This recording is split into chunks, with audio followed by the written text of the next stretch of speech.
Hey guys, Garrett here from iOS Pro, and today Apple has released iOS 15 to the public today, getting about 2.5 gigabytes on my iPhone 6s. On my iPhone 12 Pro Max, I installed it. Build number is 19A344, and today I want to go over all the big changes that iOS 15 brings to your device. So let's get started.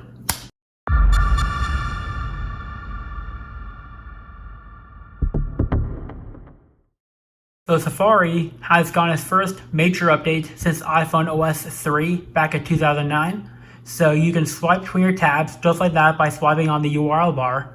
Swipe up and hold to enter your tab view. Tap and hold to rearrange your tabs.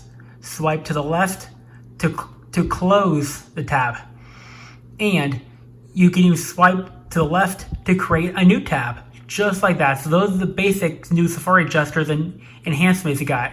You can even go down to the bottom here, and if you tap and hold on the A text right here, or tap down here, you can switch it to show top address bar like the old days, or tap it again to show bottom tab bar. Just like that. The weather app has gotten its first major enhancement since iOS 7 with some new interface and some new features. Like we have this brand new car view for a change. Looks really nice. Doesn't go all the way out to the edges. And it even says 10-day forecast now. And the highs and the lows have switched places now. And we got a new color meter telling you how high the temperature will really go. So since the current high is like 63, the little white dot will indicate the temperature. It's really cool. But if you go to a colder place like Antarctica right here for an example, you can see instead of like a red, yellow, and orange one, we got a blue and purplish one. So the blue and purple means colder, the red and yellow ones mean hotter, basically.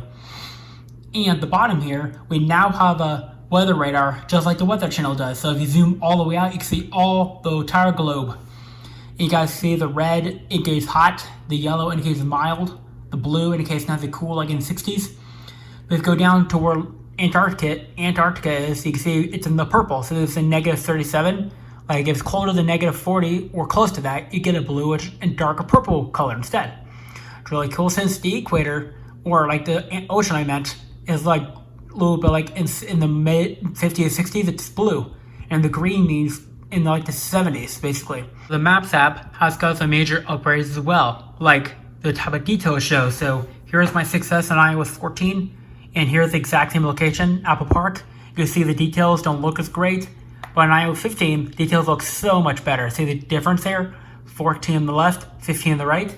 So when I zoom in on Apple Park, you can see so much more detail. So when I do it on iOS 14 here, you can see there's not as much detail as there is on iOS 15 here. 15 has so much more layering and detail, just a lot more detail.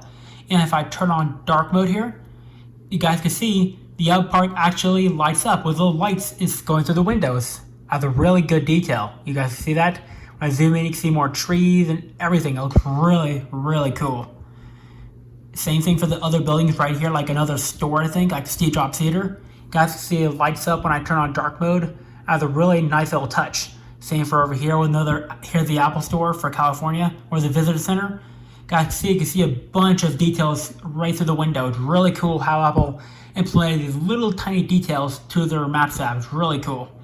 So, and changing maps, you tap up here, you got brand new interface. So here's iOS 14 on the left. So this is what you still collect. Now here's iOS 15. So you got icons for Explore, which used to be called Map, Transit.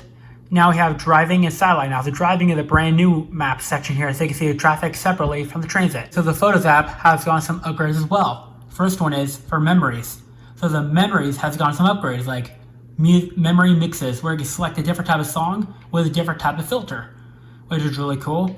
And you can tap down the bottom there and get to your memory card view, where you see all the photos for this memory. If you're looking at a picture of a pet or a plant, you'll get this new lookup option inside the info tab. So when I look at the breed of my cat right here, when I tap it, it'll say Bombay. So that's a really nice little lookup feature for animals and plants.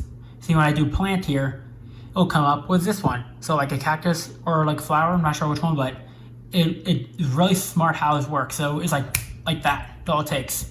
So you no longer need to use a third-party app to look up plants or animals now. FaceTime has got some upgrades as well. So you can now create a new FaceTime, like Zoom type of link for FaceTime Now, and when you come down, pull that control center, you can see some new options for FaceTime, like video effects, like portrait mode for FaceTime, and like audio isolation. So basically, when you turn voice isolation on, it will cancel out everything in the background but your voice.